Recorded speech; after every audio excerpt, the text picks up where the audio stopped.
2019, naghanap ka ng work or may work ka na nung pumunta dito? Hindi, 2 months akong nagliliwaliw-liwaliw. Tapos nung last 1 month na sabi ko, hindi pa pwede to. Hanap ka na ng work? Oo, kasi ang pera ko lang binibigyan ng kuya ko 20 dirhams. Sabi ko, saan ako mapupunta rito?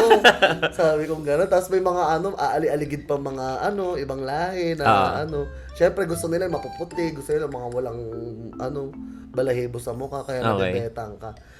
Nung naghanap ako ng work, hindi madali Hindi madali. Mapakaraming trabaho dito sa UAE, pero mas maraming naghahanap ng trabaho Correct. sa UAE. That's true. Yeah. Oo. Hindi lang Filipino, marami rin ibang mga lahi na magiging kalaban mo paghahanap ng At saka trabaho. that time, hindi pa nalilegalize na pwede kang magdala ng CV, hawak-hawak mo. Yeah. Tapos magpapasa ka sa mga hindi pa yun Yes. legal. Oo. Para illegal pa siya, nito lang ata pumwede. Correct. Yes, correct. So sabi ko, ang hirap.